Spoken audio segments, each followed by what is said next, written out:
O Gorillaz é uma banda virtual desenvolvida por Damon Albarn, mais conhecido por fazer parte da banda Blur, e pelo ilustrador Jamie Hewlett. No início, a ideia era que o Gorillaz funcionasse como um contraponto do que estava repercutindo na MTV, o qual produtos da indústria musical eram reduzidos a celebridades sem aprofundamento ou motivados por paixões. Então eles pensaram que se era para fabricar algo do zero, que fosse para elevar a música a um novo patamar. Daí surgem Murdoch, 2D, Russell e Nuttall, integrantes do Gorillaz, os quais carregam arquétipos da indústria musical com o objetivo de desconstruir as ideias vigentes sobre o que a música pop deveria ser e a quebra das fronteiras de gêneros musicais. Lá no começo da carreira, várias questões sobre a história da banda eram mistérios, surgindo rumores e teorias, e isso não foi diferente com a Nuttall.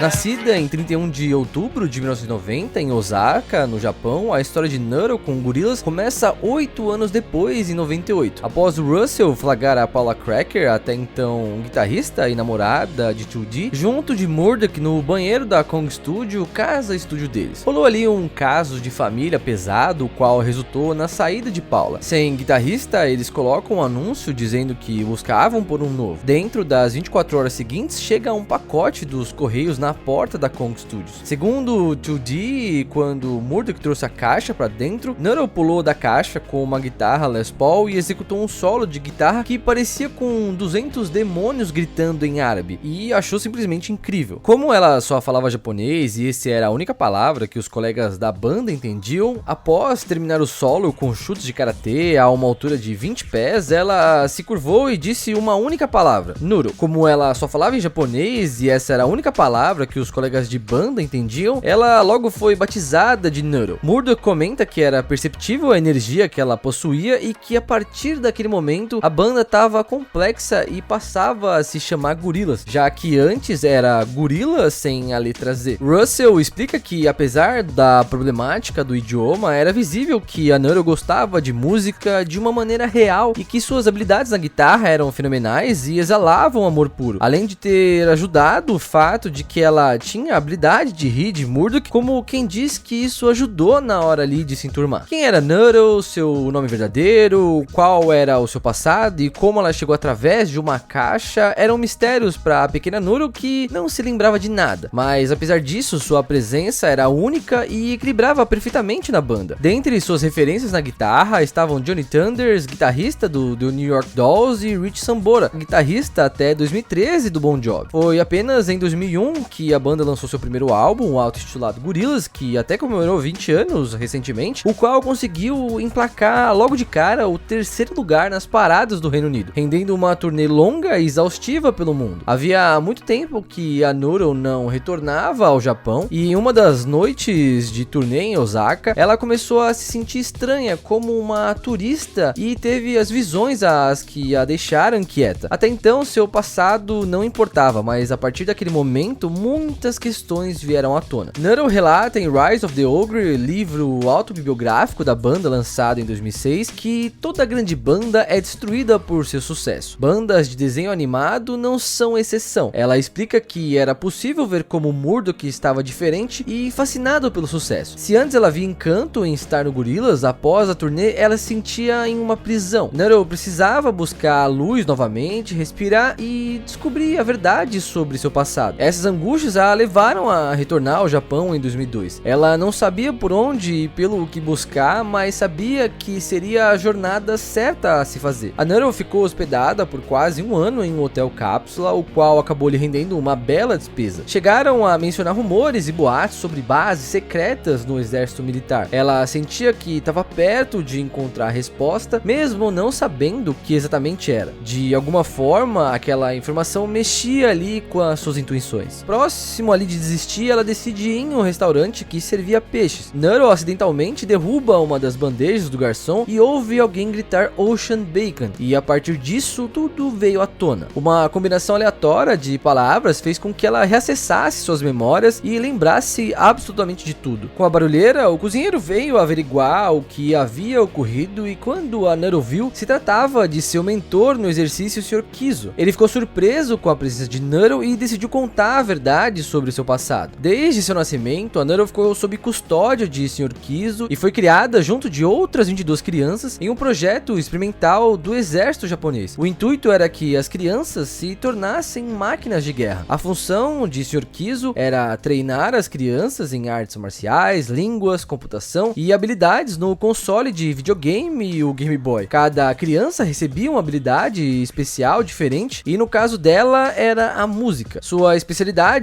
era o violão, mas era fluente em todos os instrumentos. Os planos mudaram após descobrirem em uma simulação de batalha que as crianças eram perigosas e instáveis e foi ordenado ao Sr. Kizo que ele deveria abandonar o projeto e destruir todas as provas, inclusive as 23 crianças. Sabendo do talento de Nuro, ele decidiu mandá-la para Kong Studios, já que bandas inglesas costumavam fazer sucesso. Ele reprogramou sua memória para que ela não se lembrasse de nada e que também servisse para protegê-la, exceto sua memória sobre música, e criou a palavra Ocean Bacon para reativar a sua memória. A Nuro, mesmo abalada com os fatos sinistros, encarou a situação e sentiu que tinha uma missão em sua existência. Ela deveria utilizar suas habilidades individuais, tocar guitarra e fazer música com gorilas. Por muitas vezes nessa época, a Nuro era representada como uma bandeira do sol nascente em seu casaco. Esse símbolo faz referência à força marítima de autodefesa do Japão e outros eventos. Porém, é importante avisar que é necessário tomar cuidado ao associar Nuro com o sol nascente, pois essa simbologia já foi usada pelo Japão na Segunda Guerra Mundial durante o período de colonização na China e Coreia, e atualmente seu uso envolve feridas abertas e discussões entre os países. Mistério solucionado com o espírito mais leve, habilidades restauradas, e isso inclui falar em inglês, e mesmo abalada com os fatos sinistros, ela entendeu que era hora de voltar para casa. Com o passar dos álbuns, muitos fãs ficaram surpresos em saber que a Nuro era menina, e essa confusão ocorreu por conta da sua caracterização na fase 1. Ela estava ligada à ideia de criança com características espontâneas e espírito jovem. Saber sobre o gênero da personagem para trazer tais características não seria um ponto-chave para o desenvolvimento da narrativa até então, já que crianças são crianças acima de quaisquer caracterização ou juízo de julgamento. Ora, os julgamentos posteriores e machistas sobre achar que ela seria utilizado como um par romântico para algum deles. Enfim, não bastasse essa aventura, quando ela retorna, a Nuro ainda teve que lidar com zumbis gorilas e más energias que tomaram a Kong Studios, que estava abandonada. A Nuro levou 6 meses para livrar o estúdio de todos os tormentos. Ela não sabia o porquê, mas os zumbis eram atraídos pelas ondas da TV, eles eram simplesmente fascinados por isso. Como ela voltou a compreender o inglês, ela usou esse tempo em que teve sozinha do estúdio para pesquisar sobre o estado do mundo e a condição cultural global. Ela entendeu que as ondas de TV e rádio propagavam intermináveis informações inúteis e que isso estava corroendo o planeta. Se ela não fizesse algo, isso também a infectaria, assim como a Kong Studios também foi infectada. E a partir disso, ela começou a esboçar o que seria o Demon Days, segundo disco do Gorillaz lançado em 2005 e conquistado o primeiro lugar no Reino Unido. Boa parte de Demon Days foi escrito por ela, assim como a direção e atuação no videoclipe There, o qual foi filmado no seu quarto. A ilha flutuando em Feel Good Inc. também foi sua ideia, que se inspirou na animação O Castelo no Céu de Miyazaki. Nuro tinha uma ideia para o El Manhana, mas Murdock foi mais ágil e conseguiu convencer Jamie Hewlett que sua ideia seria melhor. Mesmo sabendo que era perigoso e poderia colocar a vida de Nuro em risco, eles toparam encenar uma cena a qual ela estaria na ilha flutuante de Feel Good Inc. e que a ilha seria metralhada com balas falsas pelos mesmos helicópteros que aparecem no tal videoclipe. E é claro, tudo seria planejado para essa encenação, incluindo a Nuro estar equipada com um paraquedas. Sabe aquela frase, essa festa virou um enterro? Pois é, não ocorreu conforme o planejado, começando pelo fato de que os helicópteros que aparecem eram diferentes de Feel Good Inc., o que colocou em jogo a vida de Nuro. A ilha foi derrubada e quando voltaram a verificar se estava tudo bem com a jovem, eles encontraram apenas o paraquedas. E desde então começou a suposta morte dela. Onde Nuro estava, ela tinha morrido no acidente, fugiu, mas se fugiu onde estava e por que ela teria fugido. 2D e Russell ficaram loucos sobre seu paradeiro, diferente de Murdock, que afirmava que ela tinha feito conforme combinado e que estava tudo bem. Quando era questionado onde ela estava, a cada momento ele inventava uma desculpa. Com a ausência de Nuro, a banda dá uma pausa. 2D e Russell ficam abalados com a sua morte, principalmente 2D, já que eles possuíam uma relação forte de irmãos. Se já não bastasse a ideia mirabolante de Murdock pro El Manhana, a partir de uma amostra de cabelo dela, ele constrói a Nuttall Cyborg. Com a Cyborg, ela a nomeia como nova baixista para gravar o Plastic Beast de 2010. Nuttall Cyborg era mais agressiva, fria e obediente, e acabava sendo mais uma segurança pessoal do que uma substituta, entre aspas, de Nuttall. O paradeiro dela só foi revelado no videoclipe de On Melancholic Hill, o qual ela estava em um navio sendo atacada por piratas. O navio naufraga, mas ela sobrevive e logo depois é encontrada pelo Russell gigante, que ficou assim depois de comer 6 toneladas de camarão radioativo do mar. Russell estava a caminho de Plastic Beach, novo estúdio da banda, depois de descobrir que o Murdock estava gravando um álbum sem ele. As brigas pessoais sobre serem substituídos ficaram para depois, já que ao chegarem na ilha, eles tiveram que lidar com o ataque de Bugman, um tal ser misterioso, e seus piratas. Nuttall e Russell conseguem fugir de Bugman e chegam na costa do Japão. Contudo, Russell é confundido com uma baleia e Nuttall acaba se perdendo do amigo. Ela é resgatada pela senhora Shiyoko, que vivia em uma vila de pescadores e era mergulhadora de pérolas. Em retribuição por ter sido salva, ela consegue um emprego como aprendiz de Shiyoko. Porém, em um dos dias de trabalho, a Nuttall acaba abrindo uma ostra gigante e libertando Mazu, um demônio que estava preso há séculos e que poderia assumir a forma humana, trazendo todas as mazelas ao mundo. Para impedi-lo, era necessário cortar a sua cabeça. Ela passou quase um ano tentando encontrar Mazu, desde as alturas do Monte Fuji até as florestas mais profundas e escuras, até que Nuttall descobre que ele havia chegado ao topo do submundo criminoso. Disfarçada de geisha, ela consegue cortá-lo e foge, como fugiu pela primeira vez, através de uma caixa pelo correio, como destino à casa de Murdock em Londres, só que dessa vez com uma garrafa de água e o livro Moby Dick, porque ela queria terminar de ler. De 2011 pra cá, Nuttall viveu uma vida, vamos dizer assim, entre aspas, mais normal. Na época do The Now Now, o álbum de 2018, ela chegou a ajudar o Murdock a sair da cadeia, mesmo contrariada, já que afinal era o Murdock, ele vacila simplesmente com todo mundo. E em 2019, enquanto ela visitava o Largo Urmia, no Irã, ela enviou um cartão postal para os membros de banda, explicando que estava chocada que o mundo estava sendo destruído devido às mudanças climáticas e que gostaria de construir uma máquina e ver o mundo antes que acabasse. Todos topam e até mesmo contribuem com peças e apoio. E eles se reencontraram na Kong Studio, agora em um novo local, para gravar o Song Machine Season 1 Strange Times. Lançado em 2020, também teve seu desenvolvimento influenciado pelas complicações da pandemia. Dentro de todos os membros do Gorillaz, Nuttall é a integrante a qual é mais notório sua evolução junto da banda, seja devido ao processo de passagem da infância à vida adulta, seja pelo amadurecimento de sua personalidade. Mesmo não sabendo sobre seu passado, a música sempre a guiou para ter sentido na sua vida. Ela, querendo ou não, foi decisiva para nortear o destino musical do Gorillaz, e até mesmo sua ausência influenciou, seja com sua chegada inesperada, substituição por uma cyborg ou substituindo o próprio Murdock pelo Ace. Sim,